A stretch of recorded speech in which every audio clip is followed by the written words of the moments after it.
वक्फ संशोधन विधेयक के खिलाफ पश्चिम बंगाल के मुर्शिदाबाद जिले में हुए विरोध प्रदर्शन के दौरान हिंसा के शिकार हुए लोगों की मदद के लिए भाजपा मालदा जिला कार्यालय में कंट्रोल रूम खोला गया। आपको बता दें कि भाजपा के प्रदेश अध्यक्ष एवं केंद्रीय मंत्री सुकांत मजूमदार ने कंट्रोल रूम का शुभारंभ किया।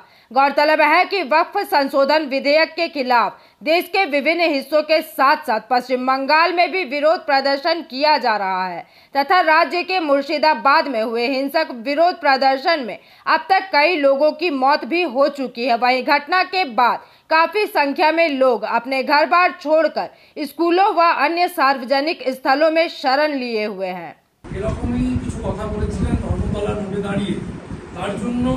জাঙ্গিপাড়া গ্রাম পঞ্চায়েতের উপপ্রধান অরিন্দম মুখোপাধ্যায় তিনি দাঙ্গায় উস্কানি দেওয়ার জন্য সুকান্ত মজুমদারের নামে একটি অভিযোগ দায়ের করেছেন সাম্প্রদায়িক সম্প্রীতি বিঘ্নিত করায়। আপাতত তার জন্য সেটি হুগলি সাইবার থানায় বা সাইবার সেলে সেটা পাঠানো হয়েছে সাইবার বিভাগে। বিজেপি রাজ্য সভাপতির পাশ থেকে নামিয়ে মারব এই নিদানে তিনি মনে করছেন সাম্প্রদায়িক সম্প্রীতি প্রতিনিধিত্ব। দেখুন, এডিজি তিনি দুদিনের জন্য মুর্শিদাবাদ ও মালদার উদ্দেশ্যে রওনা দিলেন। আজ এবং আগামীকাল তিনি থাকবেন মুর্শিদাবাদ ও মালদায় বিএসএফ এর ইস্টার্ন কমান্ডের এডিজি। দেখুন, বিএসএফ এর ইস্টার্ন কমান্ডের এডিজি আসছেন এই মালদা এবং মুর্শিদাবাদে। এর দ্বারা প্রমাণিত হচ্ছে যে এই ঘটনার গ্র্যাভিটি কতটা। সন্তান রাজীব কুমারকে এখানে পাঠিয়েছে, আপনারা জানেন।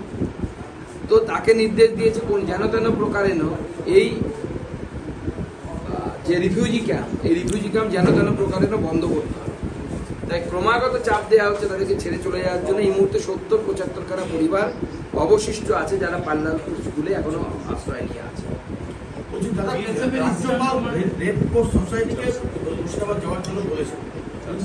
এরকমই কিছু কথা বলেছিলেন ধর্মতলার মোড়ে দাঁড়িয়ে। তার জন্য জাঙ্গিপাড়া গ্রাম পঞ্চায়েতের উপপ্রধান অরিন্দম মুখোপাধ্যায় তিনি দাঙ্গায় উস্কানি দেওয়ার জন্য সুকান্ত মজুমদারের নামে একটি অভিযোগ দায়ের করেছেন সাম্প্রদায়িক সম্প্রীতি বিঘ্নিত করায়।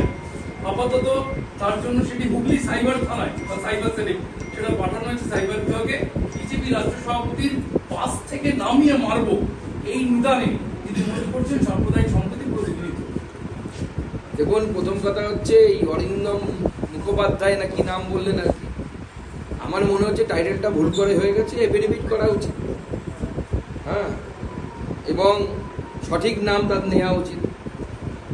তো এর পেছনে তিনি একা নেই, এর পেছনে আমি যেটা খবর, উদ্বাস্তু শিবিরে যারা থাকতে বাধ্য হয়েছেন মমতা বন্দ্যোপাধ্যায়ের জন্য, আজকে তাদের সাথে দেখা করে তাদের পাশে দাঁড়ানোর আশ্বাস, তাদের সাথে থাকার আশ্বাস। হিন্দুদের সাথে ভারতীয় জনতা পার্টি আছে, আক্রান্ত হিন্দুদের সাথে ভারতীয় জনতা পার্টি আছে। এবং আমার আগ্রহ থাকবে যে রাজ্য পুলিশ প্রশাসন, আমরা জানি তারা বায়াস্ট, মমতা ব্যানার্জির নির্দেশ ছাড়া তারা কিছু করতে দেয় না। এই ধরনের ঘটনা হলে হিন্দুদের বাড়িঘর ভাঙচুর করতে তারা নিজেরাই দেয়, অ্যালাউ করে। এরপর আশা করি তারা সেখান থেকে বেরিয়ে এসে হিন্দুদেরকে বাঁচানোর চেষ্টা করে। কালকে রাত্রিবেলাও ঘটনা ঘটেছে, এখনো পুরোপুরি শান্ত হয়নি। তারপরেও পুলিশ নির্লজ্জের মতো কেন্দ্রীয় বাহিনীর মিস ইউজ করছে।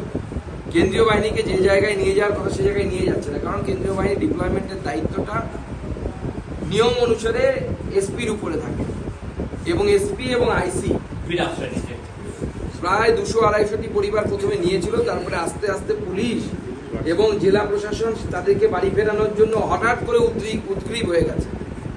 উপর থেকে তাদেরকে নির্দেশ দেওয়া হয়েছে যে যেহেতু এটা গোটা ভারতবর্ষের সামনে চলে গেছে আর মমতা বন্দ্যোপাধ্যায়কে তার ইন্ডি গঠবন্ধনের লোকেরাই চিঠি করছে, গোটা ভারতবর্ষের লোকেরা তো অবশ্যই করছে।